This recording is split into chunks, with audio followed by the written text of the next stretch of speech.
السلام علیکم ناظرین، آپ کو ہم آج ایک ریویو پیش کر رہے ہیں ایپیسوڈ 6 جھوک سرکار، جس میں سب سے پہلے تو یہ دکھایا گیا ہے کہ اے ایس پی اپنے علاقے میں پرانی موٹر سائیکل پہ، سرکاری موٹر سائیکل پہ گھوم رہا ہے اور ہر جگہ کا وزٹ کر رہا ہے۔ دوسری طرف یہ دکھایا گیا کہ پیرل یہ پتہ کر رہا ہے کہ شوکت کہاں گیا، جبکہ منشی اسے بتاتا ہے کہ میرل نے اسے شاید کہیں گم کر دیا ہے یا مار دیا ہے، جس پر پیرل سرکار کو بہت غصہ آتا ہے، کیونکہ وہ کہتا ہے کہ نوری نے تو اسے شادی ہی اسی شرط پر کی تھی کہ وہ شوکت کو کچھ نہیں کہے گا، اس لیے نوری کو یہ بات پتہ نہیں چلنی چاہیے۔ دوسری طرف نوری کے بہن بھائی اسے ملنے آتے ہیں، یا گھر والے ماں کے علاوہ، تو وہ ان سے نہیں ملتی اور نوکرانی کو کہتی ہے کہ میں ان کے لیے مر گئی۔ بڑی سردارنی نوری کے پاس آتی ہے اور اسے چادر پیش کرتی ہے اور یہ کہتی ہے کہ یہاں پہ پکی مالکن بن کے مت رہنا، لیکن وہ نوری کے جواب سے بہت امپریس ہوتی ہے، کیونکہ نوری بہت عقل مند ہے۔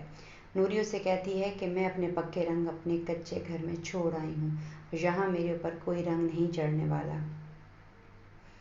جبکہ وہ کہتی ہے بڑی سردارنی کہ میرا بیٹا اس حویلی کا اور اس زمین کا مالک ہے، اور یہاں پہ کئی آئیں گی اور کئی جائیں گی، لیکن جو میری سرداری ہے وہ سرداری ہی رہے گی اور میں ہی مالکن ہوں۔ نوری اس بات کو چیلنج نہیں کرتی اور وہ کہتی ہے کہ پہلے تم دونوں سوکنے آپس میں مشورہ کر لیں اور آپس میں طے کر لیں کہ اصل میں سرداری ہے کس کے پاس، کیونکہ چھوٹی سوکن اپنی سرداری کا کہتی ہے اور بڑی سوکن اپنی سرداری کا کہتی ہے، لیکن نوری کے جواب اس قدر دو بدو ہوتے ہیں اور اس قدر کانفیڈنس کے ساتھ ہوتے ہیں کہ وہ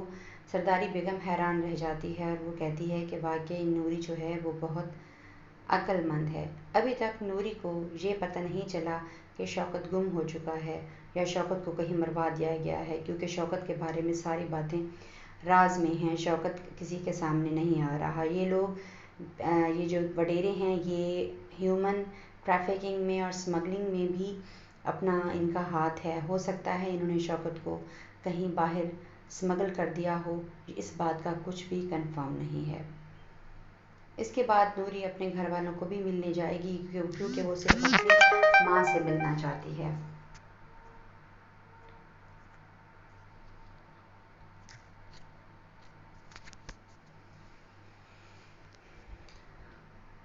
سرداری بیگم بہت سی باتیں کر کے نوری کو بہت کچھ سنا کر چلی جاتی ہے، جبکہ نوری کے جواب بھی اسی طرح سے ہوتے ہیں۔ اس طرف سے پولیس کو بہت پریشانی کا سامنا ہے، کیونکہ اے ایس پی ان سے ساری چیزوں کے حساب لے رہا ہے، اور اے ایس پی نے وڈیروں کی دعوت بھی ٹھکرا دی ہے اور ان کی گاڑی کی آفر بھی ٹھکرا دی ہے۔ اس نے کہا ہے میں جو کام بھی کروں گا سرکاری گاڑی پر ہی کروں گا اور سرکار کے خرچے پر ہی کروں گا، جس کی وجہ سے وڈیرے بہت پریشان ہیں کہ یہ نیا جو اے ایس پی آیا ہے وہ ان کے لیے مسائل کھڑے کرے گا۔ دوسری طرف میرل کو خواب میں بھی نوری نظر آ رہی ہے، کیونکہ وہ نوری کو ایک دفعہ دیکھ چکا ہے اور وہ اسے اپنی حوث کا نشانہ بنانا چاہتا ہے، جبکہ وہ اپنے گونگے ملازم سے بار بار پوچھ رہا ہے کہ نوری کے ساتھ اس کی جو فیلنگ ہے کیا یہ محبت ہے، جبکہ ملازم کسی بات کا جواب نہیں دیتا، کیونکہ ملازم کتے لڑوانے والا ہے۔ دوسری طرف پولیس آفیسر جو اس کا اے ایس پی کا ماتحت ہے اور ان کا پرانا رکھیل ہے، وہ اپنے ہاتھ جوڑ دیتا ہے کہ میرے بس سے باہر ہے، اے ایس پی سب کچھ کر کے دکھائے گا یہاں پر۔ بڑی سرکار اپنی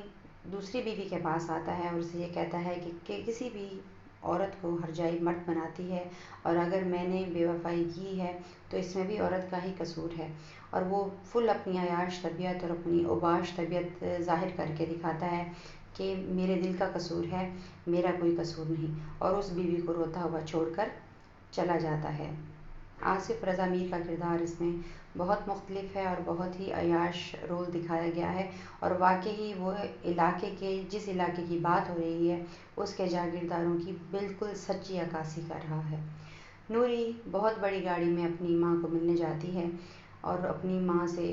مل کے بہت روتی ہے، جبکہ اس کی ماں بھی بہت روتی ہے کہ نوری بتاتی ہے کہ وہ جس قید خانے میں ہے وہاں پر پلٹ کر دیکھنے کی اجازت نہیں ہے۔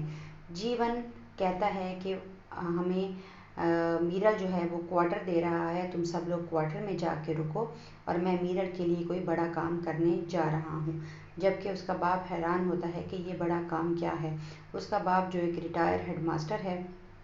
اس قسط میں وہ پولیس انسپکٹر کو بھی ملتا ہے، کیونکہ اے ایس پی اسکول کو بھی چیک کر رہا ہے کہ اسکول میں کیا مسائل ہیں اور اسکول کیوں بند پڑا ہے اور اسکول پر کس کا قبضہ ہے۔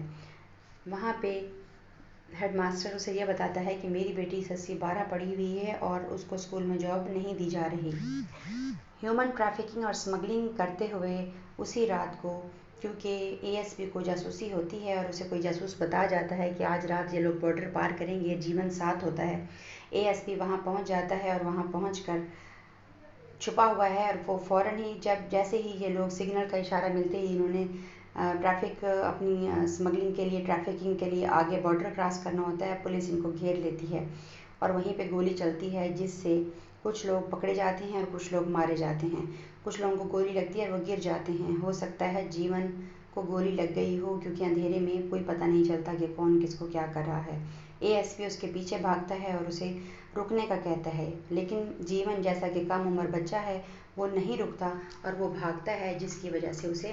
شوٹ کرنا پڑتا ہے۔ اب یہ پتہ نہیں کہ وہ گولی اس کی بازو میں لگی ہے یا ٹانگ میں، یا اس کی جان چلی جاتی ہے، یہ آنے والی قسط میں ہی پتہ چلے گا۔ Thanks for watching. Next episode کی ریویو کے ساتھ پھر آئیں گے۔ اللہ حافظ۔